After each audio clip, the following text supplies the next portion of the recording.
All right. Good morning, everyone. How are you? Well, thank you so much, and thank you for the opportunity to join you today. The Subcommittee on Technology Modernization will come to order. I want to start by thanking our ranking member and the host today in your district, Ranking Member Budzinski, for welcoming us to Illinois' 13th district. I appreciate the hospitality and the welcome and everyone, and really just the warmth that I can feel for how you care for veterans and how you've welcomed us in the committee here today, and I really deeply appreciate all of that. I'd also like to thank the University of Illinois and the Ches Veterans Center for hosting us, and for all of the staff at the university that helped make this hearing possible. I know many of you went out of your way to put this together. And Colonel, I appreciate your willingness to help pull this together and everything that you did. Even though you were voluntold, I appreciate your willingness to step up and do that. And I appreciated our conversation earlier, really about that transition from military back into civilian life and what the challenges that some of our veterans face, whether they're on campus or not, and how we can do a better job of really making that transition easier for our veterans. I also want to thank Garrett Anderson, who's here. Where's Garrett? Very good. Garrett, thank you so much for taking me on the tour this morning. Really appreciate all of your very, very clear commitment to veterans and making sure that they are welcomed home and treated with the dignity that they need, and really transitioned as effectively as possible. So I can tell that you take a great deal of pride in that, and we appreciate your work in that regard, so thank you.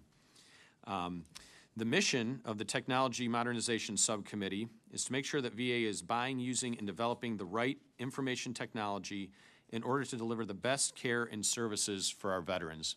And that's the task that we have on this subcommittee, and it plays into why we are here today. Technology plays a huge role in delivering VA care to rural veterans because VA simply cannot give veterans all the care and services they need at traditional brick and mortar facilities that are often too far for veterans to reach or might not be as convenient to them because of their limitations for travel. This topic is also personal to me. I served 22 years in the United States Army, and I'm now building a family in a rural part of Michigan myself. I also represent Michigan State University in my district, so I do have to say a go green while I'm here. I know firsthand the frustration that veterans feel when the care they've earned is out of reach simply because of where they live. I actually do not have a VA hospital facility in the district that I represent, so the 800,000 or so residents of my district and the veterans there have to travel outside of my congressional district if they go to a VA hospital. That's what today is about, making sure rural veterans aren't left behind. The reality is, veterans in rural communities face serious barriers to accessing VA care. Nearly 1/3 of VA-enrolled veterans live in rural communities. They drive longer distances. They wait longer for appointments, have fewer providers to choose from, and deal with limited broadband and transportation options.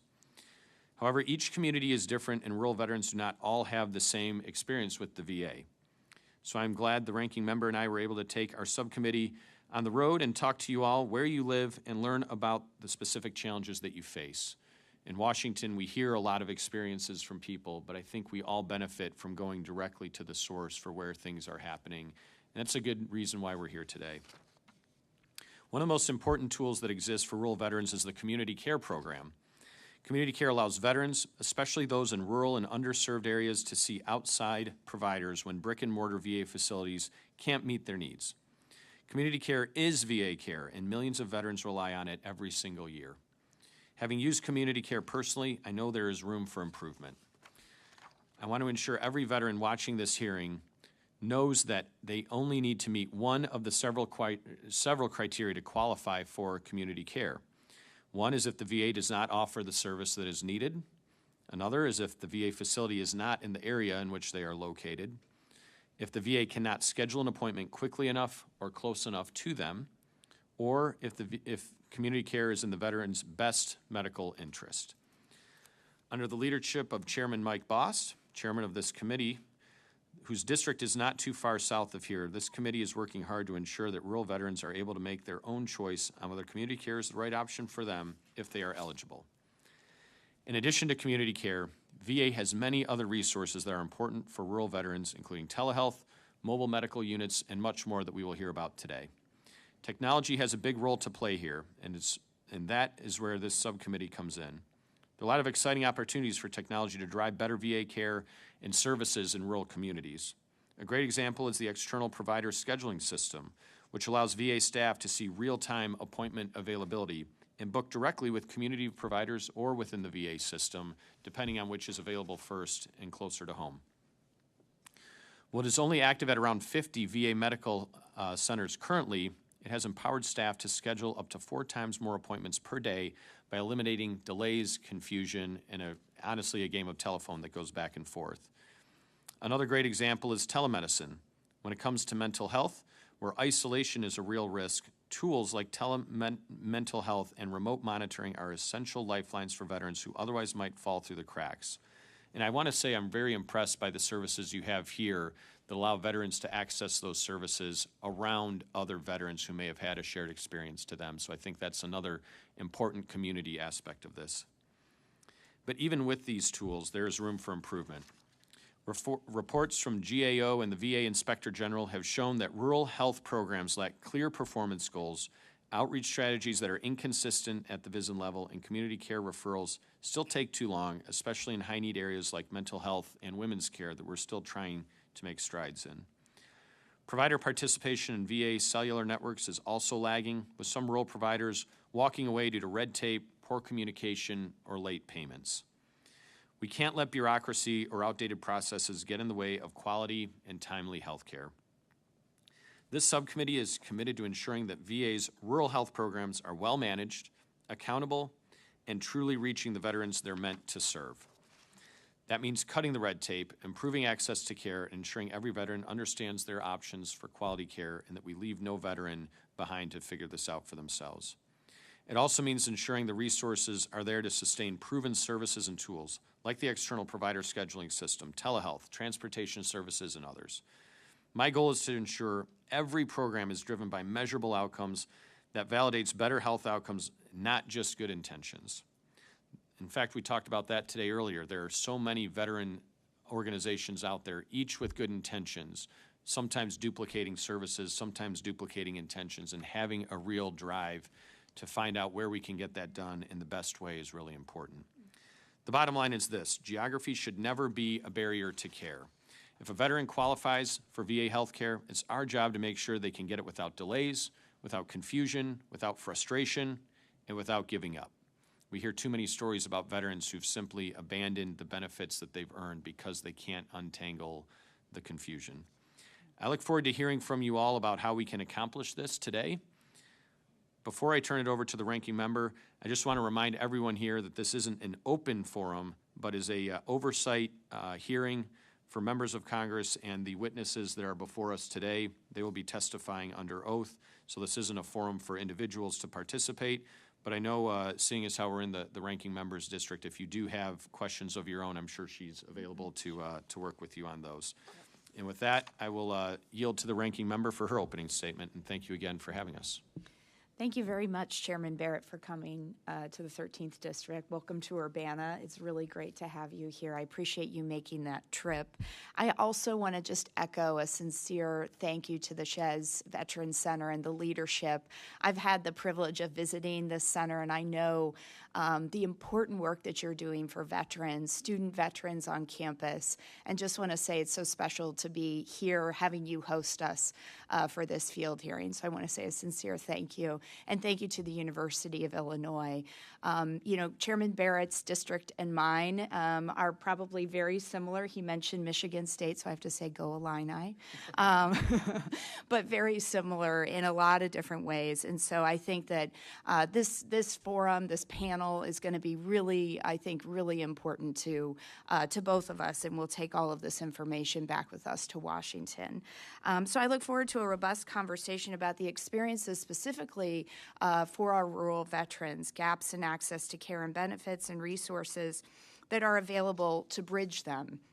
I want to also welcome our diverse panel of witnesses representing VA leadership, veteran service organizations, county and state programs, and most importantly, veterans. I'm grateful to all of you for being here, and I know that many of you traveled long distances to participate. Please know that I appreciate those efforts, and this conversation wouldn't be as productive without you, so thank you. For the rural veterans in the room, this type of travel is nothing new. Whether it's driving hours to the closest VA medical center or even farther for a compensation and pension exam. Rural veterans are unfortunately used to traveling to access the care and benefits they have earned through their service to our nation. I think something the chairman mentioned I share in common. Danville, Illinois is actually outside of my district, about 45 minutes from here, but is the closest VA hospital. So the 13th district is serviced by VA hospitals, but just outside of it. This is the biggest reason that I believe that community care, though, has to remain available to rural veterans. Unfortunately, community care access in rural America is not guaranteed. Due to financial issues and national provider and nursing shortages, rural health care is dying. Changes to Medicaid will only make it worse. According to the Center for Healthcare Quality and Payment Reform, 700 rural hospitals, a third of all rural hospitals in the country, are at risk of closing in the near future. Almost half of those are deemed at immediate risk of closing. In fact, Illinois has already lost 3 community hospitals in recent years, and 9 more have been deemed at immediate risk. We cannot have a conversation about community care without addressing the fact that it may not be there to take care of our veterans. I hope to hear from VA regarding its plans to ensure that veterans continue to have access to care. The work that Chairman Barrett and I do on technology modernization, on the Technology Modernization Subcommittee, seeks to help VA bridge some of these gaps through the use of technology. VA has long been a pioneer of telehealth, and during the COVID-19 pandemic, the department quickly pivoted to expand telehealth, which allowed many veterans to continue to receive much of their care. Unfortunately, telehealth is only a solution for veterans who have access to sufficient internet and the technical knowledge to use it. It's sad that in 2025, there are still parts of Illinois and the country that don't have access to broadband internet. Sadly, it's not just a rural America issue either. Even in places where broadband internet is available, it can be prohibitively expensive, especially for veterans living on a fixed income. I'm looking forward to hearing about our efforts to address the access and cost to make internet available to veterans so that they can access their care and benefits. I hope that we can have a fruitful conversation about these issues and possible solutions. Thank you again, Mr. Chairman, for being here, and I'll yield back. Thank you, Ranking Member Bazinski, and I will now introduce our witnesses from the Department of Veteran Affairs. We have Mr. Daniel Zamchek, right? Did I say that correctly? The Executive Director of Vision 12 for this region. Thank you for being here. Accompanying Mr. Zamchek is Dr. Stacy Williams, the Executive Director of the Ilani Healthcare System. Did I say that right? Ileana, sorry. My apologies. They even spelled it phonetically for me. So, yeah. I'm an Army grunt, so, you know, I was in the artillery. We just got to get close. And Dr. Peter Caboli, Executive Director of the Office of Rural Health. Thank you. We also have Mr. John Lawson, Army veteran and Superintendent of the St. Clair County Veterans Assistance Commission. Thank you. And Ms. Hillary Raines from the Illinois Department of Commerce and Economic Opportunity. We met back in the coffee room earlier, so thank you. And I think you told me you traveled a bit of a distance to get here today, so appreciate it. Thank you for being here. Finally, have Mr. Kim Kirchner, an Air Force veteran from Girard, Illinois, and Ms. Christina Schauer, an Army veteran and co-founder of Tri-State Women Warriors. So thank you both for being here as well. At this time, I'll ask the witnesses to please stand and raise your right hand.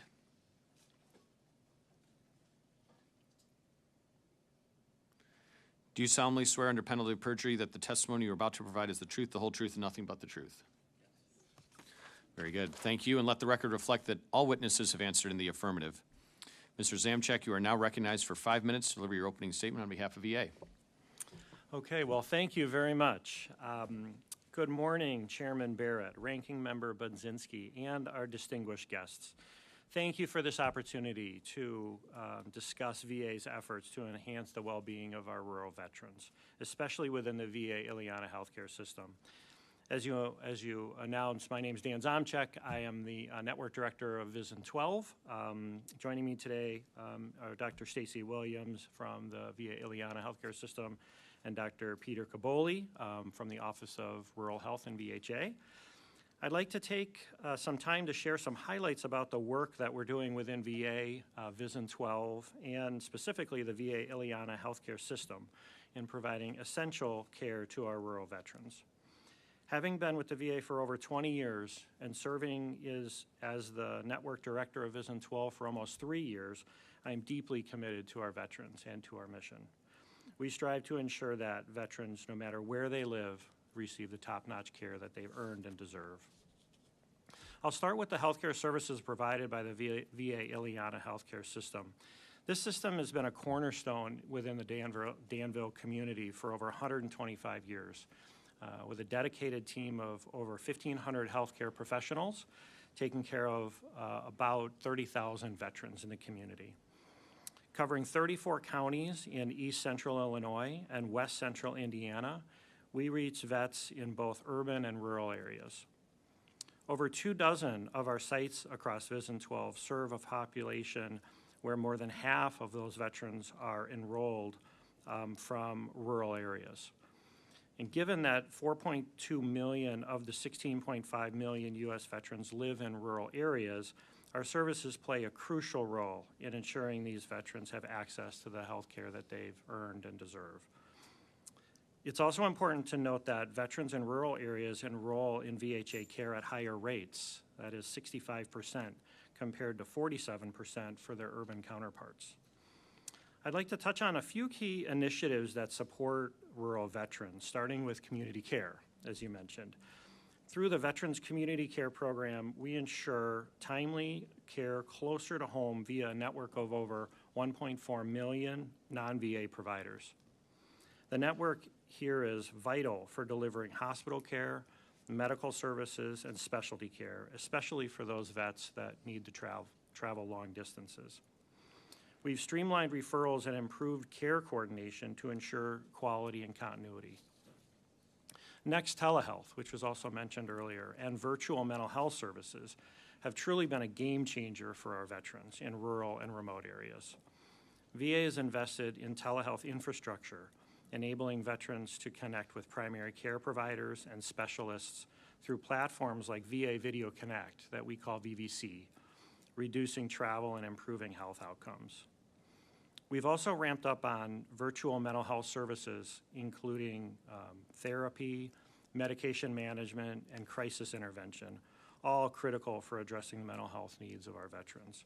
And as a former VA psychologist and intern, this is a particular area that's of importance to me is mental health. Lastly, on beneficiary travel, we recognize that getting to appointments can be challenging for our veterans in rural areas.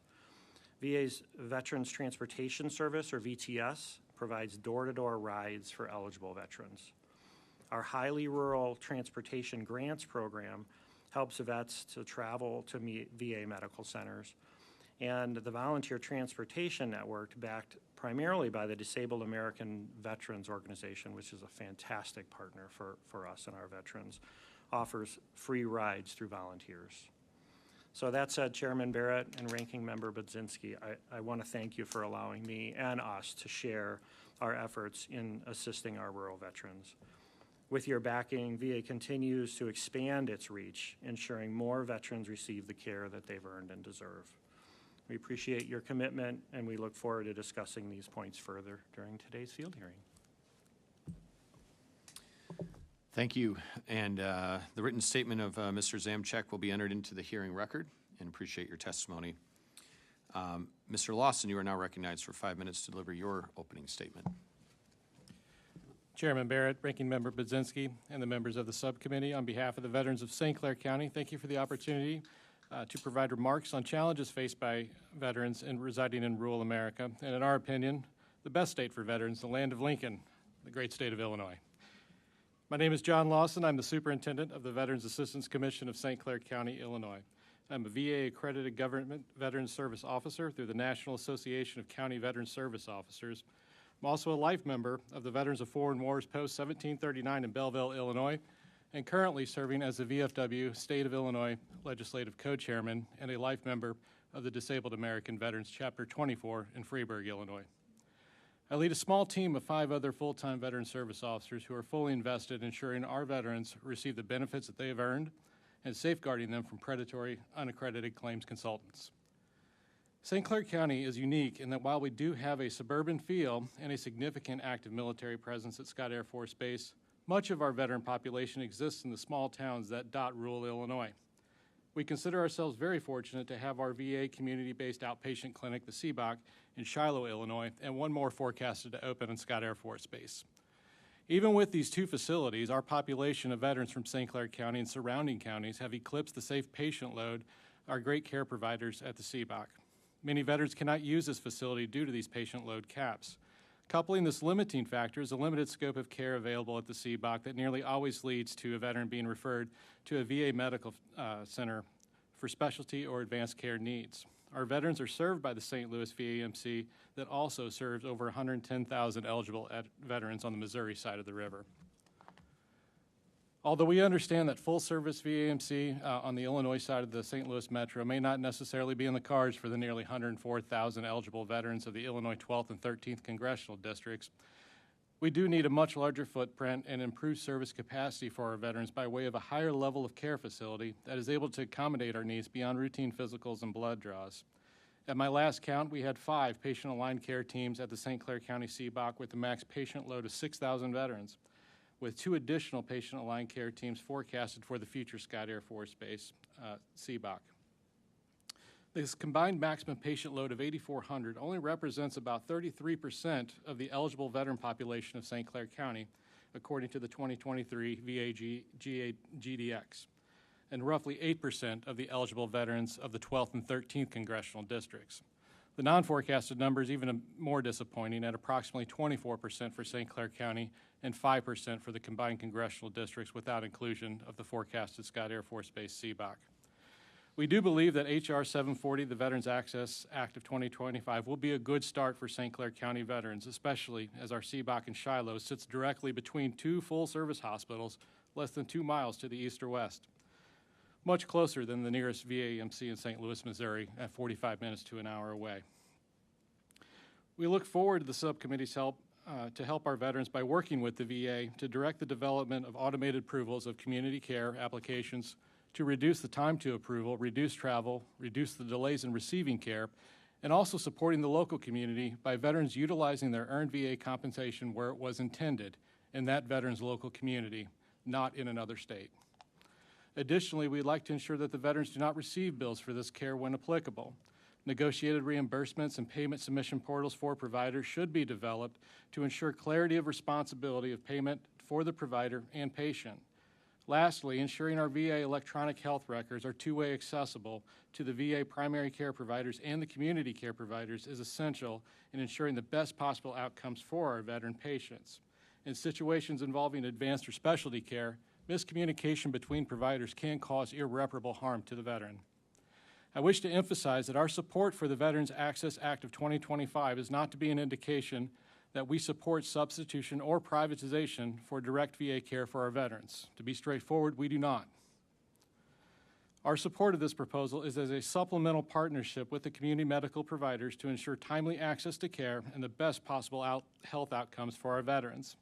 It is important to remember that providing resources for care only in the community and not also for VA direct care can lead to a less capable VA, which is a detriment to our veteran care. In military terms, community care is a force multiplier when leveraged correctly, not a substitution. Chairman Barrett, Ranking Member Budzinski, this concludes my testimony. I've also submitted written testimony on other pending legislation matters for your review. I welcome any questions from you or members of the subcommittee.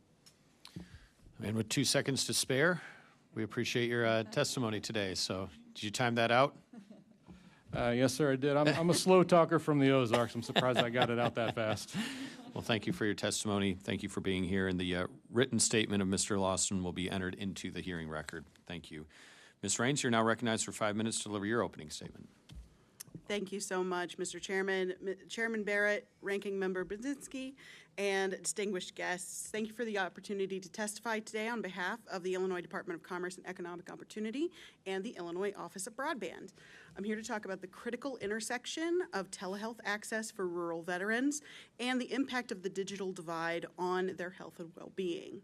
When we talk about the digital divide in 2025, we're talking about a disparity in access to fast, affordable, and robust internet, as well as to the devices, tools, and skills that allow people to connect to critical supports throughout their lives. Vulnerable populations often find themselves on the wrong side of this divide, and veterans, of course, are one of them, with only about 67% of Illinois veterans having and using broadband access. Veterans are often also part of more than one vulnerable population, as 56% are over the age of 60 and 26% nationwide, over 4 million people live in rural areas. Rural residents have their own challenges where internet connectivity is concerned. The FCC estimates that 28%, almost a third, of rural residents lack broadband access. 57% of rural locations in Illinois alone are entirely unserved or underserved, receiving internet speeds below the FCC's minimum recommendation of 100 by 20 megabits per second. This recommendation is indeed the bare minimum, as it's only often adequate for one user at a time to do everyday tasks like video conferencing, streaming, and emailing. The inability to complete these tasks from home disadvantages rural veterans, especially when trying to access telemedicine resources. The VA obviously provides vital care centers and hospitals across the country, but when we look at veterans who live in rural areas, they live an average of 45 miles, and that's an average, to be seen in person at a VA center. And as veterans are twice as likely as non-veterans to suffer from 2 or more chronic health conditions, frequent checkups and appointments are especially important.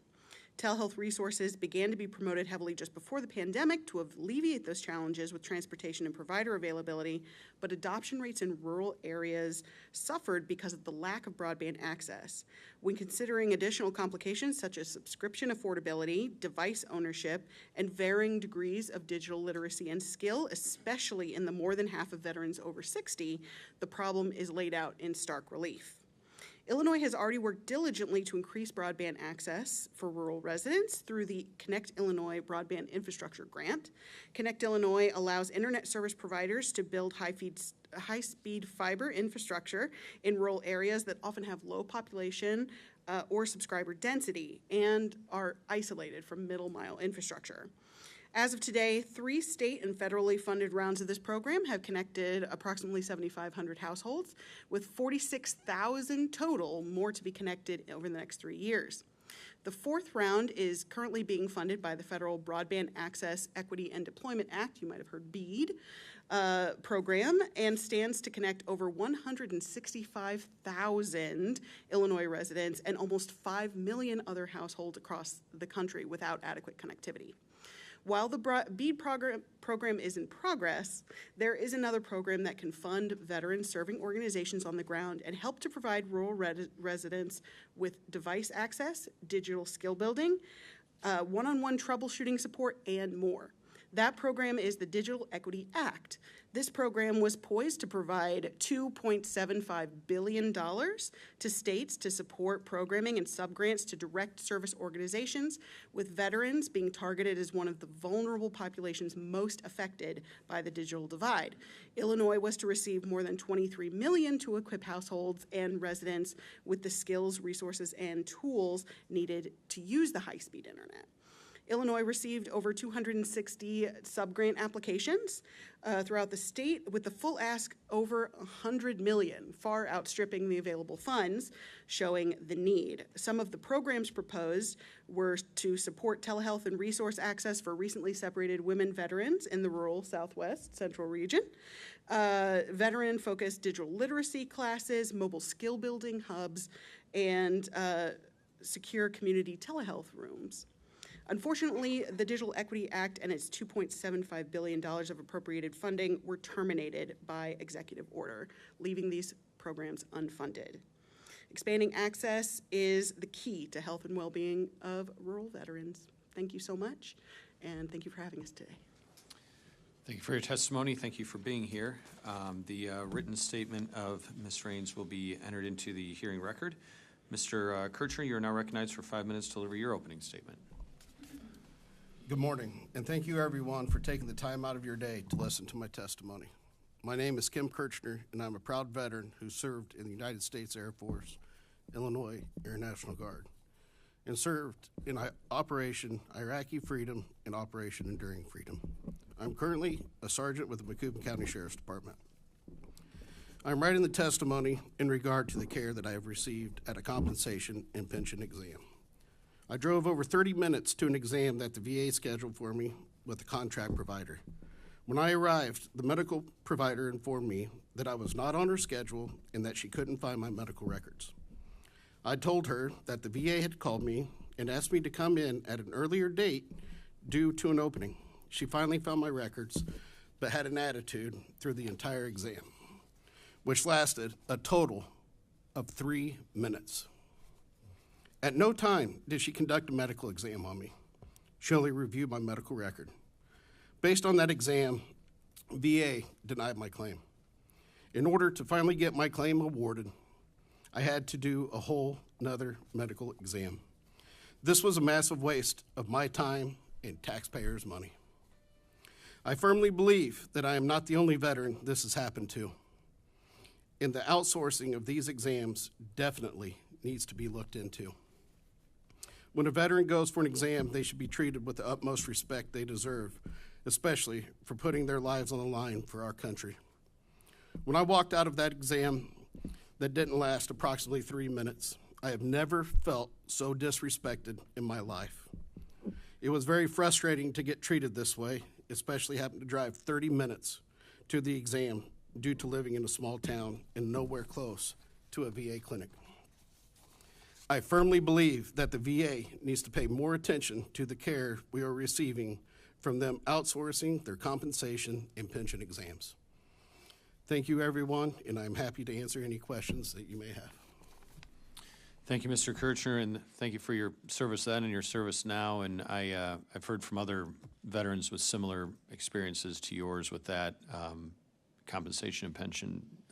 So I want to make sure that we correct that, and I hope your experience since then has been far better and far more respectful. And if not, I know the ranking member and I would be very interested in ensuring that that happens for you going forward. Your written statement will be entered into the hearing record, and again, I appreciate your willingness to come and testify today. Ms. Schauer, you're now recognized for 5 minutes to deliver your opening statement.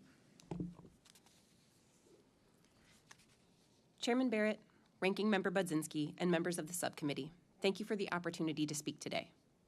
My name is Christina Schauer. I'm a U.S. Army Iraq War veteran and president of the Tri-State Women Warriors, a nonprofit with a mission to provide connection and advocacy for the unique needs of women veterans and service members. Today, I will focus on 3 key areas of impact for rural veterans: enhanced community outreach, coordinated and purposeful community care utilization, and a strong rural VA presence. Community outreach is vital to ensure veterans understand their benefits, how to access them, and why they matter, especially in isolated rural areas. The VA's Community Engagement and Partnerships for Suicide Prevention program has been essential in supporting local coalitions like ours working to prevent veteran suicide. Our local engagement coordinator has been a behind-the-scenes champion of the Tri-State Women Warriors, which has now served over 100 local women through live events and helped many access VA care for the first time, some for trauma experienced decades ago. These outreach programs serve a vital role in ensuring rural communities stay informed and engaged with the VA. While many of our members prefer VA care, almost all of us have relied on VA community care at some point due to specialty care needs, wait times, or distance. Despite its necessity, community care is not optimized. Research shows that community care clinicians often report learning about policy and workflow changes only through error notifications and request denials, which is consistent with reports we hear from veterans in our community. Any policy change that impacts community care partners, such as the Compact Act, should follow an effective, standardized communication process that includes clinical services as well as billing departments to safeguard veteran care and prevent them from receiving medical bills in error. Care continuity is also an ongoing issue. Successful implementation of a comprehensive EHR is paramount to ensure the seamless flow of communication across care teams. Lack of cultural competency has also been a pain point for community care, and unfortunately, initiatives to improve this are resource intensive.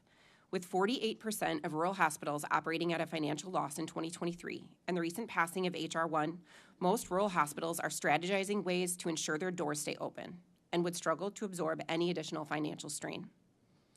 With healthcare viability in mind, it's also important to acknowledge that 92 rural hospitals have closed or have been unable to continue providing inpatient services in the last decade. A recent study showed that even in major cities, average wait times across specialties are increasing, and nearly 62% of mental health provider shortage areas in the United States are rural. Expanding community care without addressing provider shortages could exacerbate current access issues if VA resources are lost within these communities.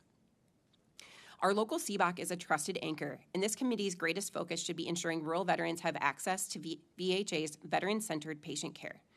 Research shows rural veterans report higher satisfaction with VA care than community care, and that VA facilities often outperform or match non-VA providers in quality and safety. When a permanent physical VA presence is not possible, strategic telehealth can extend resources and build connections, evaluating when face-to-face interactions are most critical to building trust, and supplementing with telehealth can broaden the Evaluating when face-to-face interactions are most critical to building trust, and supplementing with telehealth can broaden the meaningful reach of these CBOCs. Finally, we must protect the psychological safety of the VA workforce, many of whom are veterans themselves. Successful deployment of a modernized EHR will rely heavily on a strong, confident workforce, which is only possible when employees feel valued and supported.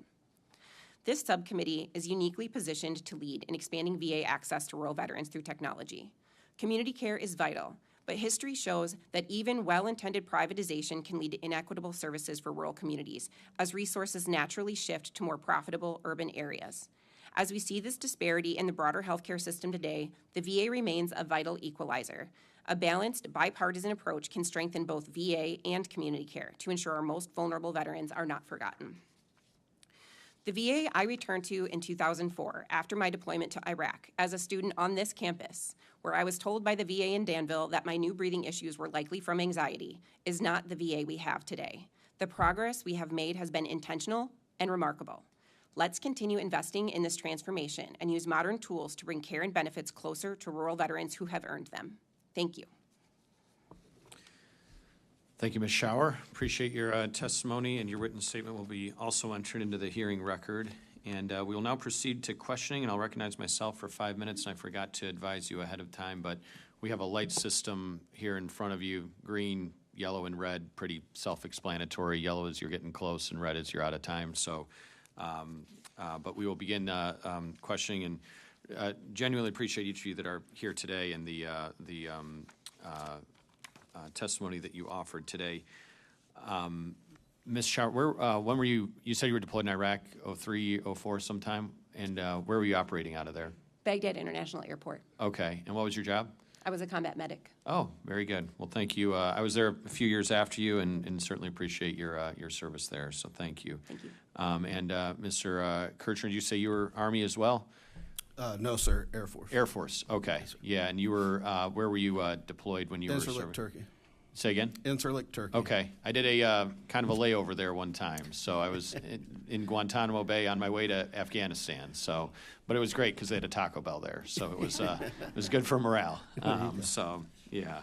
And Ms. Raines, I wanted to ask you, I know you mentioned a lot of the access to telemedicine and some of the extension of broadband. You mentioned access to fiber for rural residents. And I live in a pretty rural part of Michigan. In fact, I'm not joking, my neighbors across the street from me are Amish. They're not so into the broadband, but nonetheless, you know, in the community that I live in, we have folks like me that need access to internet and broadband. Do you know you said you had connected about 7,500 homes that way. Do you know what the cost for that 7,500 homes was? That 7,500 with the 46,000 altogether will be about $350 million. And most of that is, I believe all of that has been fiber, yes. We Okay. work with the USDA Rural Development Opportunity Fund, which is in Illinois mostly wireless. So- How many millions again?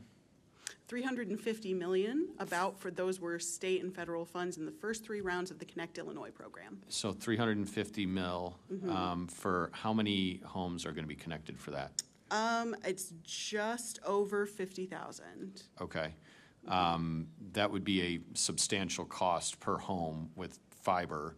Yes. I guess, Dr. Caboli, maybe you could help me answer this, but is there any opportunity perhaps where we could just outfit veterans who are accessing telehealth with a fixed wireless connection? I have one of those in my home. It works pretty well, actually, and it allows me to use, if I were using telehealth, I can use Zoom. My wife works from home and is able to do her work that way.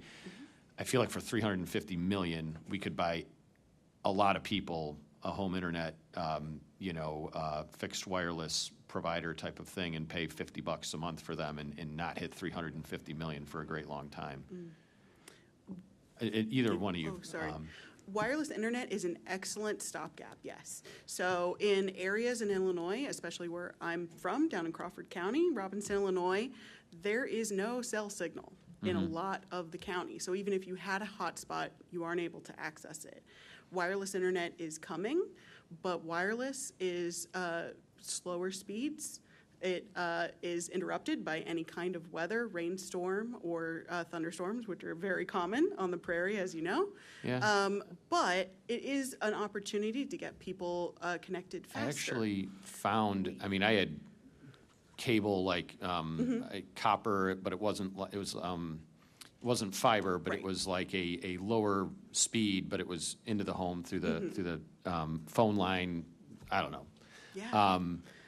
I've actually had more reliable service through the Verizon, not just a little hockey puck hotspot that you would take while you're traveling, but like the fixed plug into the wall kind of service that comes over the air. Yes. And I feel like delivering to those folks you talk about that are the most stranded, it's going to be a huge expense to run fiber to them. And I almost wonder if we'd be better served putting more of that into some of the more accessible already options available. The wireless tower that provides the Verizon service is served by fiber middle mile infrastructure. So middle mile infrastructure still needs to go out to provide that wireless service. And fiber optic, of course, is more expensive at the installation. It's also what we call kind of future-proof. It's 50 years is its serviceable life in the ground, and it's still being tested, so it could be even longer than that. As speeds increase over time and technology improvement, the cable does not need to be upgraded, just the data centers on either side, because it carries information at the speed of light. Sure, So just not to cut you off, I just wanted to get of Dr. course. Caboli's thoughts really quick before I yield to the ranking member, and then we can come back after that. So go ahead. Yeah, real quickly. I think the other thing to think about is low Earth orbit satellite internet. Now, we looked into this the last couple of years to see if Office of Rural Health could provide that service for veterans. Unfortunately, there's no legislative mandate to allow us or authority to allow us to actually pay for it. Because you're right, the cost per month would be much less if we could just subsidize it, but we can't. But we do have a pilot with a company to sort of identify sort of what the challenges are, because one of the challenges in rural areas is actually the installation. You have to get somebody to come in, drive in, set up the satellite and all that kind of thing. But anyway, Sure. I'll stop there, but I think there's a lot of other options out there. Thank you. Thank you. Just to finish, in Illinois and across the country, we're using a mix of technologies, but of course, we're looking towards the future. So that's why we prioritize fiber, but it's definitely going to be a mix of all these things as well as low Earth orbit to deliver service. Sure. Thank you. I'm going to yield to the ranking member for 5 minutes for her questions. Thank you, Mr. Chairman. My first kind of set of questions is really just to the panelists from the VA directly. I'd love to hear from each of your perspectives, just a general question about gaps in care, access to care that you see within the VA. and what those barriers are that exist in filling those gaps, especially in our rural communities, obviously, with the topic today. And then just to ask you, in addition, what kind of feedback you get from veterans as it relates to these gaps and filling them. Well, thank you, Congresswoman. So I would say there are certainly less opportunities for rural veterans, especially the more specialized the services that they are. And so throughout Vision 12, we have a fair amount of rural areas, not only in VA Ileana, but in Iron Mountain particularly, where it's literally a 4.5-hour drive from Sault Ste. Marie, the CBOC, to the main campus. I think when it comes to primary care and mental health treatment, we've both virtual and face-to-face is where we've really been able to close the gap more so.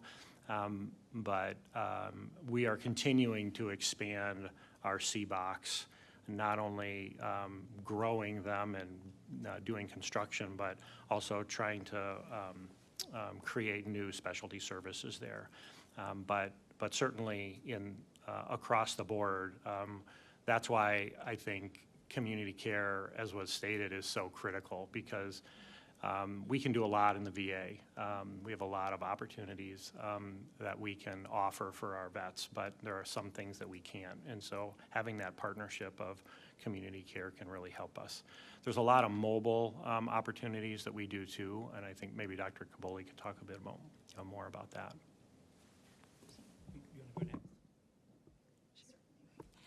Okay, so here at VA Ileana, and I actually have spent over 30 years in healthcare, specifically relating to providing services to individuals in rural areas. So rural healthcare is a passion for me.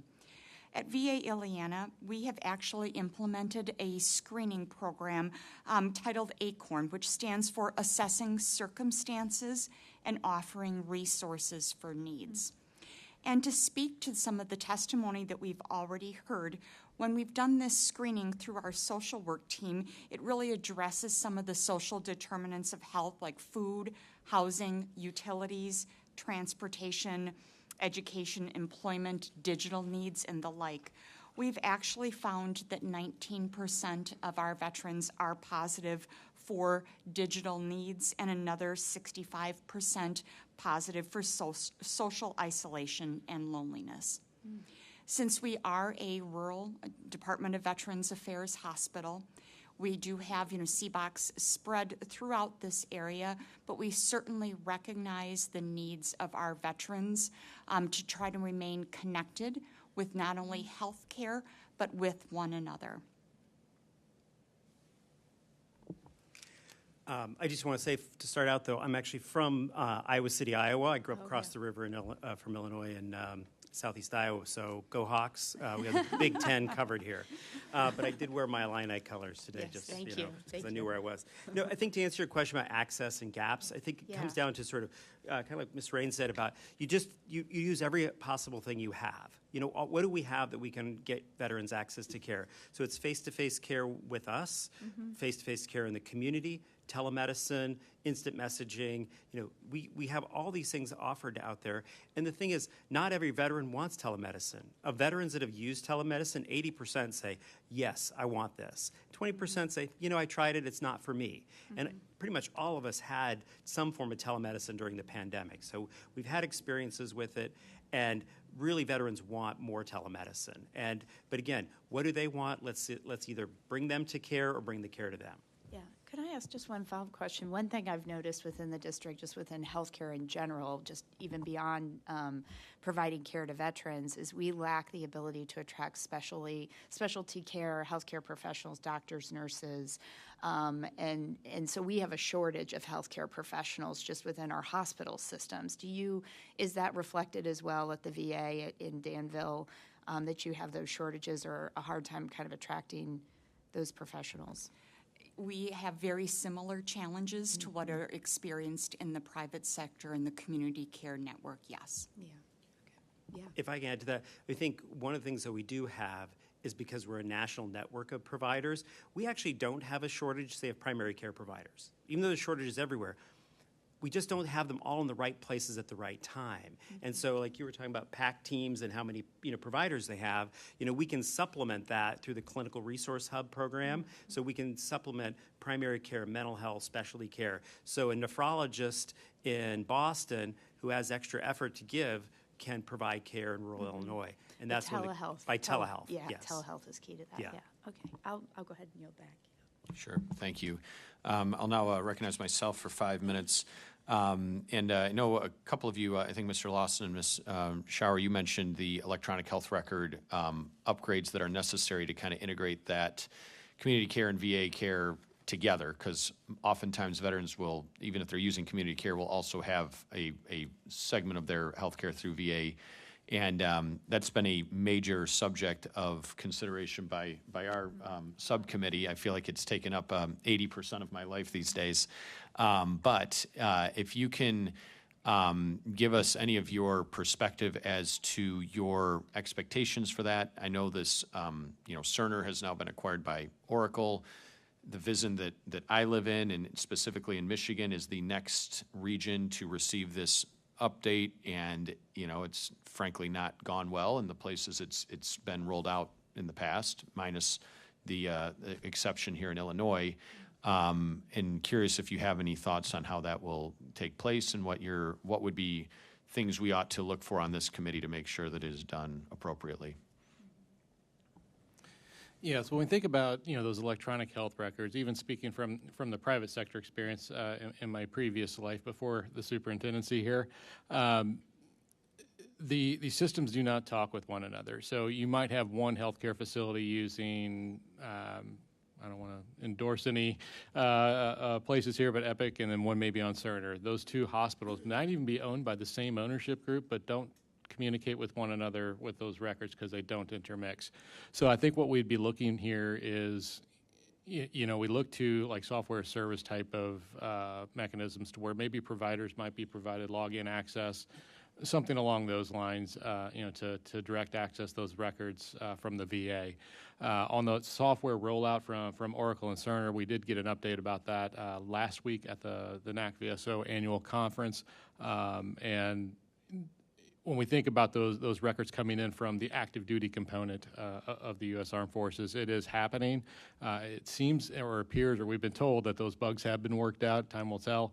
However, we're looking at 18 months to 24 months of full rollout. And Illinois is not among the next states, by the way. We'd like to see that happen. So that really kind of covers that active duty component. I think what we really need to really focus on is how do we make access for those community care providers, either through a software service platform or some other type of agreement with those providers. So you're saying instead of like sending the file back and forth, having an access portal for the community care providers to access your VA record. Yes. And make maybe even some edit privileges to that for the community care work that's being done. Correct. Very similar how a VSO has VBMS access. I Sure. can get in there and I can kind of see what's going on with a case file. I think something very similar to that, but with a bit more privilege, from a provider end to add to Sure. and edit. Sure. Very good. Ms. Schauer, I don't know if you have any thoughts on that yourself.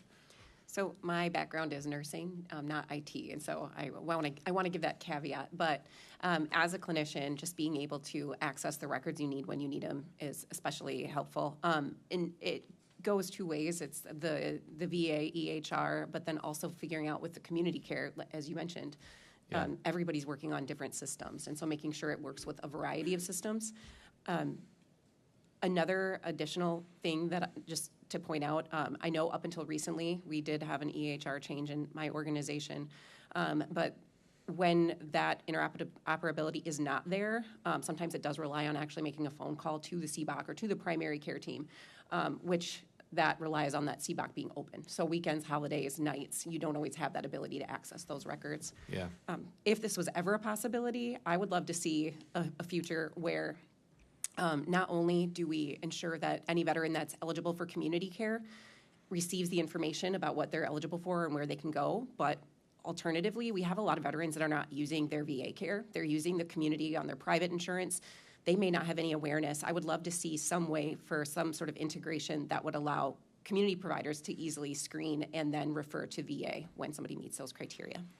Yeah, I don't disagree with you. I actually, one of the bills that I introduced was the Veterans Community Care Scheduling Improvement Act to allow for that integration with community care providers within the VA so that they could see that matrix of what is available. And one of the revisions we made to that bill was a requirement that if a veteran called for a scheduled appointment, they would be advised of both options available to them so that they would know what is available, so that they would then be able to choose between, I'm willing to travel a little bit further to get an appointment maybe sooner, or I'm going to stay closer for an appointment a little bit later, or just that entire decision matrix that they may have.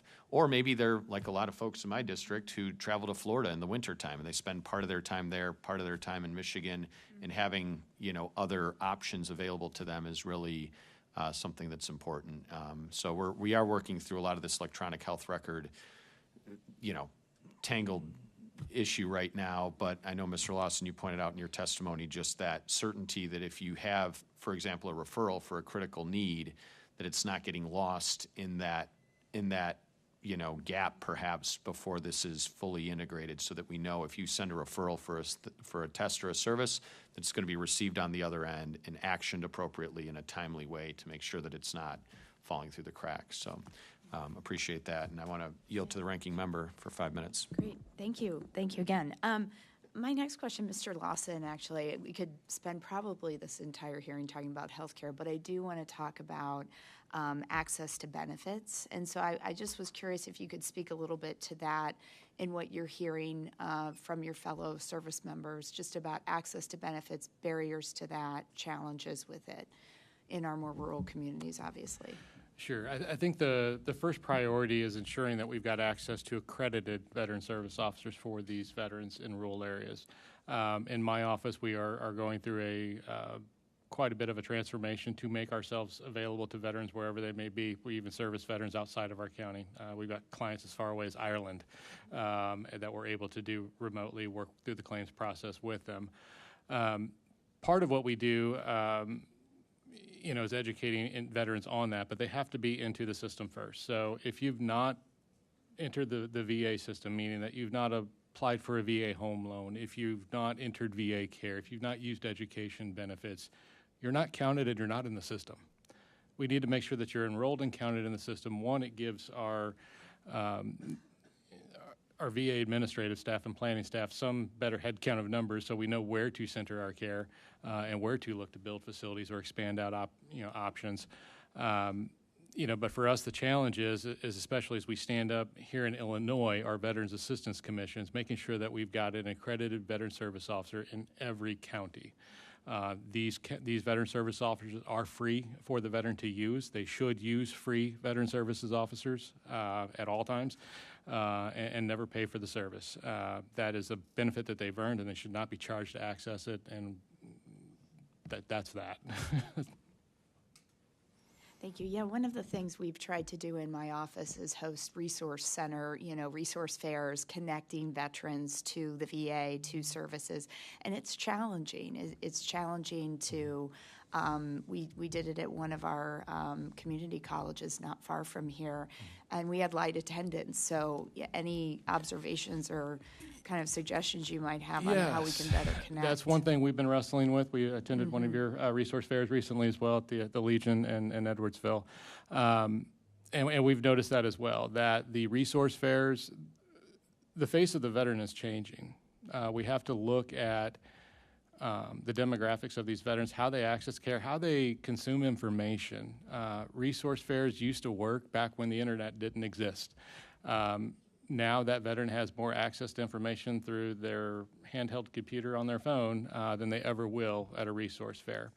But there is so much, as Congressman Barrett mentioned, so many groups out there that are trying to do good things. It's just not a very coordinated effort, in my opinion, that we need to figure out what that next generation of outreach is. Is it through social media? Is it through other platforms? It's just it takes money, quite honestly, to commit to those types of things. So we're looking and exploring how do we offer these things or these services or education opportunities in a more modern setting to appeal to the OIF generation, which is ours and currently in the most need for care at this point.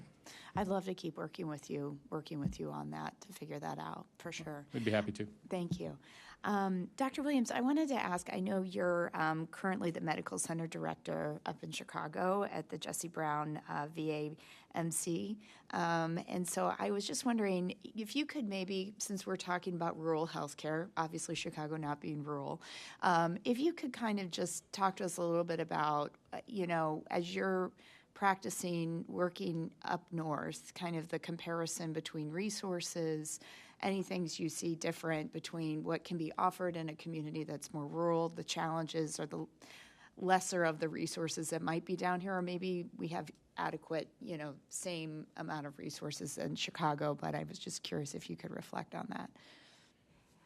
Actually, what is very interesting about my time at Chicago is that the Jesse Brown VA actually hosts the clinical resource hub for Vision 12. Oh, okay. And so some of the rural health care that Dr. Kaboli was mentioning being provided through the clinical resource hub, I see the opposite end of that care. So I see those providers and those specialists in my role as the medical center director at Jesse Brown. And then I see my home site, VA Ileana, as a consumer of those services. And that partnership with the clinical resource hub is critical. There are some, obviously differences between urban and rural health care. And one other noticeable difference is the relationship or affiliations with the educational institutions in the different communities. Because a larger VA medical center obviously has typically a broader range of services, including specialties, there's a much tighter relationship with their academic affiliate. We do have a great partnership down here at VA Ileana with the University of Illinois Urbana-Champaign, so we're very fortunate for that, but it's a different relationship than what I see in Chicago. Yeah. Okay, thank you. I'll yield back. Sure, thank you. And I wanted to follow up a little bit more, Dr. Zamchek, about the EPS scheduling and how that has been integrated. I know it's not fully at every facility yet, and I'm curious in your vision where it's being used and how it's being utilized, and if you have any feedback for us as to how that's going in its real application sense now. Yes, thanks for that question. EPS, I'm well aware of it. Part of being the governance board that's been discussed for a number of months now, and so I've been involved in those discussions and in the rollout, kind of input about the planning. At this point, we don't have any of our 8 facilities in Vision 12 that are in the pilot, as you had mentioned. However, I think it's a great thing. I think it's a wonderful opportunity to provide more resources and access for our vets and timeliness. I mean, literally, it's moving appointment scheduling from days or weeks in some cases to the period of minutes. So I'm encouraged about it, but I do think it's a double-sided coin idea in terms of implementation, right? You really need the local medical center to be, engaged in opening up those clinic slots, but you also need the community partner and a connection like CEO to CEO to open up those grids and then kind of get proof of concept so that it can be expanded.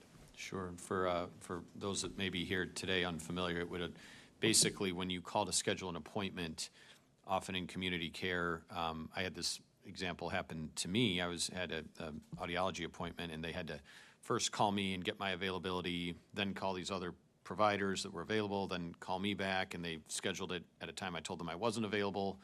And then they told me, well, when that happens, we just schedule you for the next appointment if we can't meet your timeline that you're available. And I'm like, well, I'm literally going to be out of the state. I'm going to be in Washington, D.C., and you scheduled me an appointment in Michigan at the same time. And it was a very significant hassle. And so I think having that real-time awareness, so you're not going through that game of telephone, is really critically important. And so I think you're right, though. You need both the VA scheduler as well as the community care provider to opt into that meshing of information, so that scheduling is going to be available for people, and they can know what's close to home, what's available, and what am I willing to travel farther for, or what's nearby and timely and everything else. And I think that's an important thing that we've got to kind of pull together, basically. Dr. Kaboli, on that piece of it, have you, and maybe, I'm not sure if you have awareness of this, do you feel like there is that awareness and buy-in by potential community care partners when we offer this to them, that they have that willingness to participate? Absolutely. So our office has followed the external provider scheduling program for the last 3 years, and we've worked, for example, with the Nebraska Rural Health Association, because they're really tied into the rural communities, and saying, we will partner with you to make sure that they're on the grids. Because like you said, if the scheduler has access to both grids at that exact moment in time when they're on the phone with the veteran, they can say, we can get you into the VA in 32 days, or we can get you into this other clinic in 47 days. Which would you rather have? Or, and so I think if it works half as well as we hope it does, it'll still be good. But I think, I think they're up to what? There were 4,000 appointments made last month in June. Mm-hmm. So it's ramping up quickly. So I think it'll prove to be mutually beneficial, Yeah. and that's where it'll work. And I'm not sure if this is a best question for you or not, but the community care partners, do you feel that they feel like they are getting I mean, everybody always wants a greater reimbursement, but do you feel it at least is a market reimbursement rate that is something that will draw in community care partnerships? Yeah, so we've gone around and met with community, partners, and I still practice in Iowa, and I talk to these other providers all the time, and they're happy with the rates that we provide. It's just you have to make it easy. The harder you make it, especially with record exchange, the harder we make it, it just becomes a hassle. But I think they're really committed to the veterans in their community, and I've never heard anybody in the community ever say, you know what, taking care of veterans is not a priority for us. They always want to care for veterans. Yeah, and we want to draw in the best that we can by having a reimbursement rate that's reflective of the service that's provided, that does that, to really strengthen those particularly rural community partners that we have. So thank you. I can yield to the ranking member. Do you have other questions? Go ahead. I was just going to follow up on telehealth, actually, and maybe ask Dr. Zomchek. When you're talking about telehealth and using it specifically for mental health challenges, do you find that there are still a lot of barriers around stigma related to seeking this care, barriers to, a veteran coming in person or utilizing telehealth? Is telehealth making it more easily accessible for a veteran that might be trying to get over a stigma about seeking that care? Well, I think first of all, VA care and mental health is second to none. I think the plethora of services that we offer and modalities that we offer it mitigates stigma that historically was there. I think it's still there, certainly, and I think candidly, I think it's part of the disease process to some extent for people to be reluctant to seek care when they really need it. And so I think, we will never stop in terms of that outreach and finding connectivity for our vets, whether it's through VVC or coming to a local CBOC and using telehealth, or one of the programs that we have related to this broadband discussion we've been having is what we call the Digital Divide Program, and that's where we've literally issue VA-loaned iPads, tablets that have internet connectivity for veterans that are in rural areas who can't afford it, and then that gives them the ability to connect with their clinician at their kitchen table. Right. And we've distributed thousands of those across the network. That's great. Yeah, that's great. Can I open the question up to I know we have a number of veterans, obviously, on the panel, specifically around barriers, anything you could speak to as far as barriers that we can help overcome in helping connect veterans to telehealth services, mental health services? So I think when we think about the telehealth services, I've used telehealth, mental health even, I'm not even ashamed to admit it, and it was wonderful. It worked. I'm at work, I'm a working adult, I'm still in the workforce. And I think sometimes there is this misconception that, you can just take off work to go to an appointment. Here in Illinois, we've got legislation pushing forward to kind of help those veterans take some extra time off, compensated to go to these appointments for service-related conditions. But a lot of this is going to come on educating, especially for some of our older veterans that are just not quite at the technology level maybe some of us are. We're still seeing Vietnam-era veterans that are now coming in for the first time for PTSD. It breaks your heart to see them dealing with that for so long. But we've got to figure out ways to also, as we issue out those iPads and pieces of technology, how do we educate them to use it? One of the things we do in our office is, when they come to see us for claims, do you have VA.gov app on your phone? Most veterans do have phones at this point, even the older ones. So how do we educate them to use that VA app? They can communicate with their primary care provider on there. They can retrieve records, letters, medical records, decision notices. They get notices for appointments coming up on their app. It's really a great tool, and we really do love that app. It's just, again, how do we educate those veterans on using it? So making sure that we've got access, critical, but also education on how to use the tool. Any other? Yeah. Yeah. So one of the biggest barriers I see is just a lack of awareness of eligibility. I think that the veterans that are within the VA somehow or have ever been connected to the VA will get some information, and you can access so much information on the internet, but it's almost too much. It's hard to digest. You don't know what's worth going after, and not everybody even realizes that it's something that they should pursue. So I think, again, that outreach is so important, and going to where the veterans are. We find a lot of luck meeting women veterans in places like the farmer's market, like places just that veterans are, versus having a fair where they come to you. Because if I don't believe, we have a lot of veterans that don't even understand that they are a veteran. They don't identify as a veteran. And so that resource fair to them is not for them. And so finding ways to meet the veterans where they are and make sure that you have those conversations about what you are eligible for. Most of our women, that's why they have now gotten VA care, is because they learned that they could. They didn't even know that it was a possibility before. Thank you. I'll go ahead and yield back.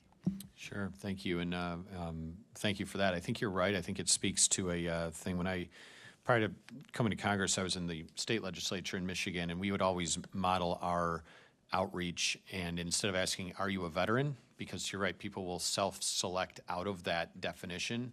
You ask, did you ever serve in the military? And then you kind of can explore that from there. But it's hard to hold a resource fair and advertise it as, did you ever serve in the military fair? So it's a little bit harder to package. But I think it is part of that, going where people are instead of expecting them to come to us. I think there's a lot of, part of this is an inertia thing. Like you get started, you begin unpacking some of this, and then you work through the process and maybe obtain the benefits that you've kind of had on the back burner. Life comes at you, you're transitioning to civilian life, things are difficult. It's like being in a batting cage and you're figuring out how to get stood up again.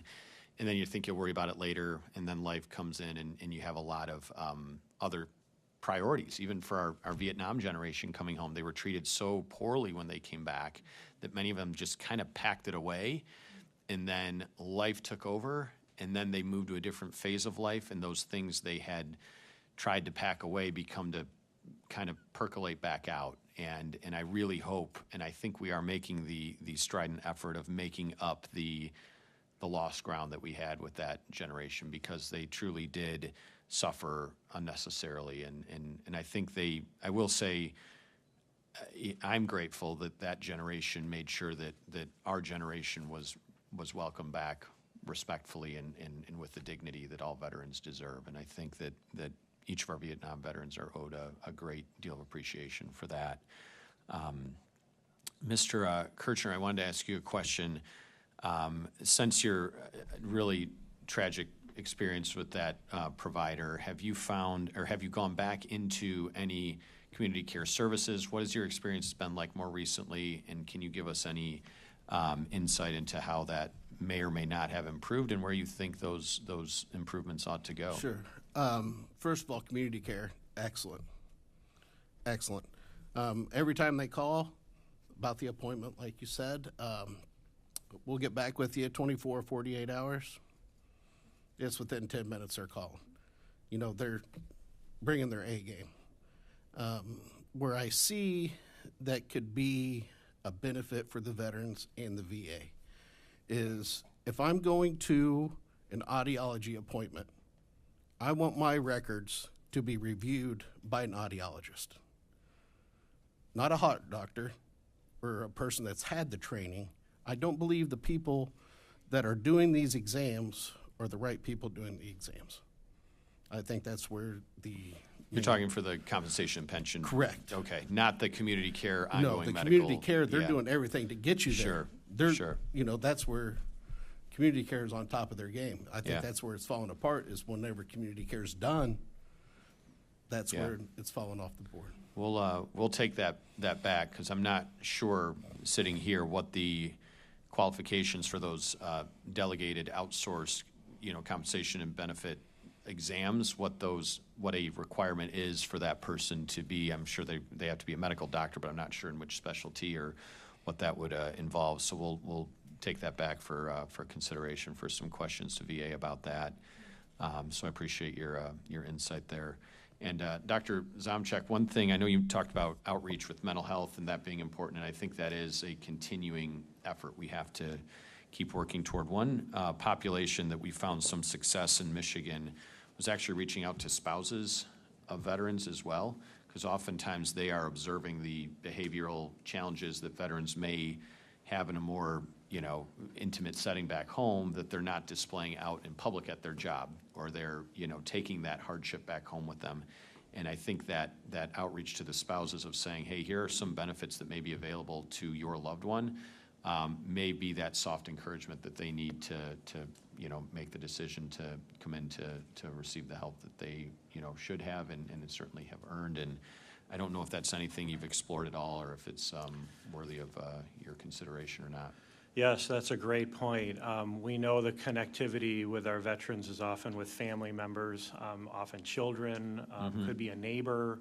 I think as I hear this discussion about outreach and connectivity with our veterans, of course, we have telehealth coordinators, we have people to talk and to train and to teach our veterans and family members, but I really think that a multifaceted approach is what's needed.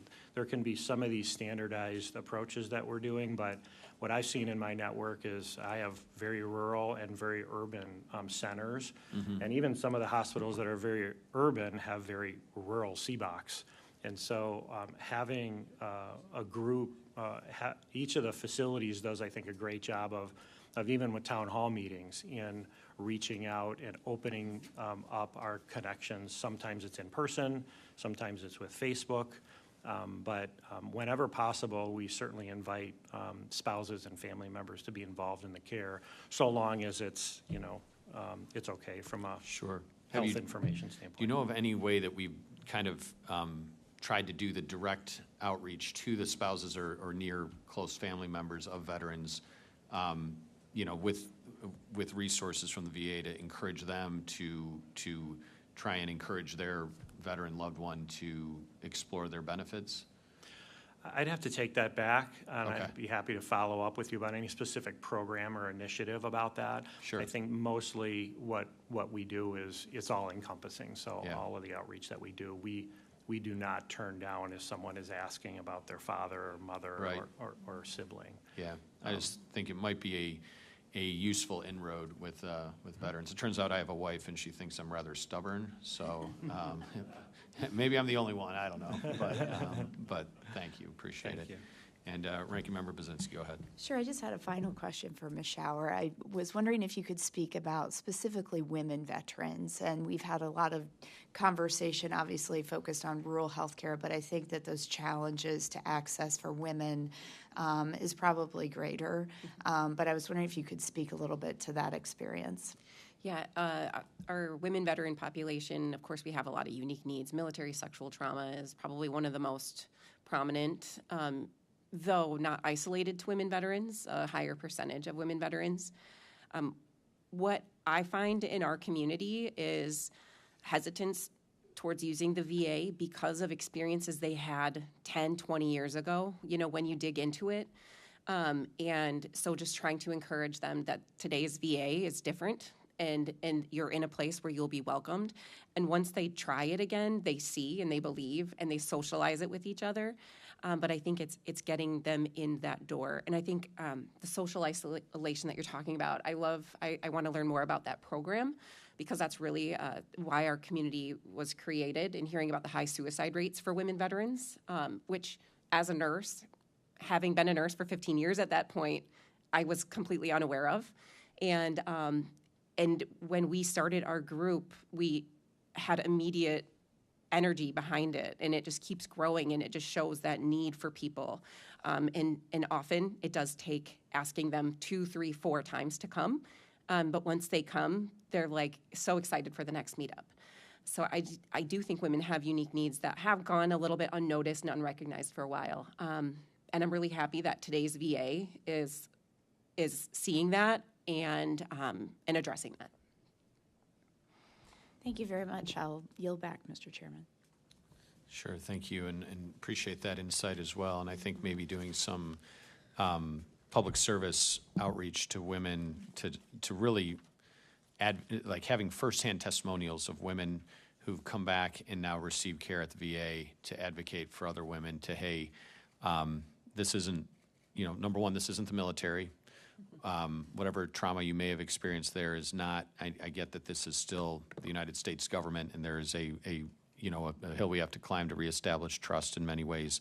But this is not the same VA that may have been unprepared during those early days of the war on terror and the war in Iraq, and coming back home in a lack of capacity and understanding, and kind of a little bit of a legacy VA that is since transformed, and through a lot of work that was done and paths that were forged by women like yourself and other veterans coming back home, and advocates like many of you here, and folks that work within the VA. So we appreciate your work doing that. I now want to yield to the ranking member for your closing statement. Yeah, thank you, Mr. Chairman. I just want to say again, thank you for coming to the 13th District. I really appreciate that. Thank you to all the panelists. This was very informative on the work that we have ahead of us back in Washington. I really appreciate all of your time in making the trip here. As the ranking member on the subcommittee with Chairman Barrett on tech and modernization, it was great to hear some of that conversation and how that's integrated into the rural experience for our veterans. I think we both know we have a long way to go, and we're a partner in that work because it is just so critical, whether it's scheduling or the electronic health record system. Getting that fully operational within the VA is something that's critically important and will be to the benefit of the services that the veterans so well deserve. So thank you again for being here. To the veterans, thank you for your service. And I'll yield back to the chairman. Thank you.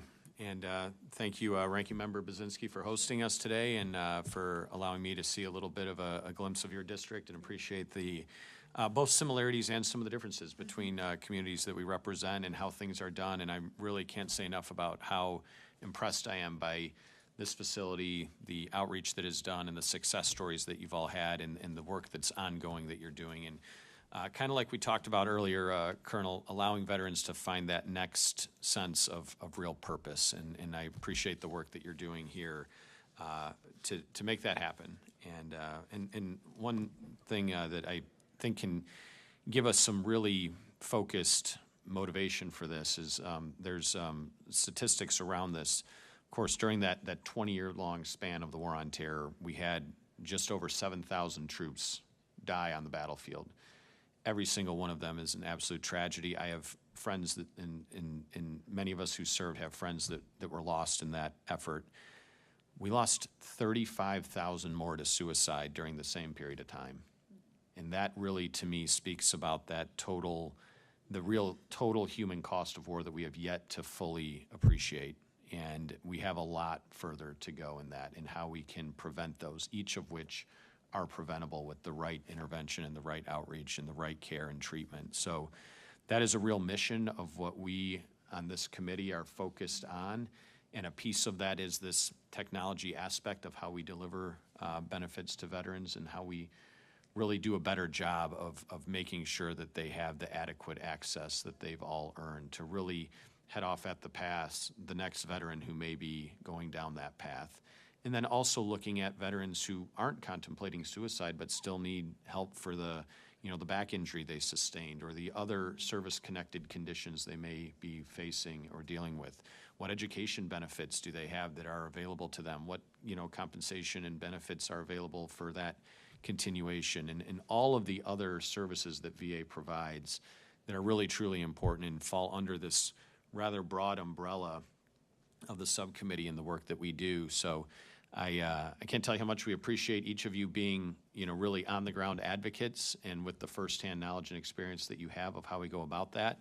Washington, D.C. is an 11-hour drive from here, because we almost had to drive because of the weather with the flights yesterday. But it is a long ways away from here, and it's a long ways away from everyday America. But these are the communities that we represent. And I say this in my own district. It's my job to be my district's representative in Washington, D.C., not Washington's representative back home in my district. And that should really be a one-way street, where we take our voices of our constituents and the folks that we represent and go advocate for them in our nation's capital, and not come back here and tell you, well, this is how it really works, and you just got to get on board with it.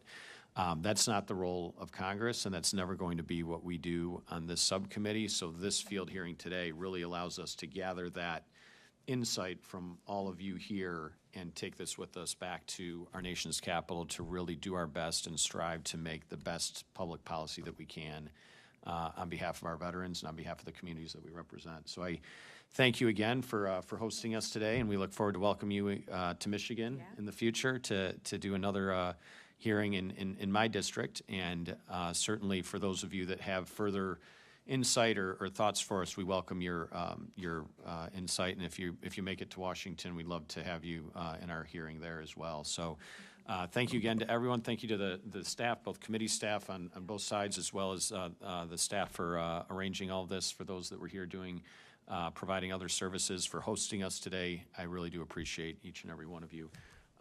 With that, I will ask unanimous consent that all members have 5 legislative days to revise and extend their remarks and include extraneous material. And without objection, it is so ordered, and this hearing is adjourned.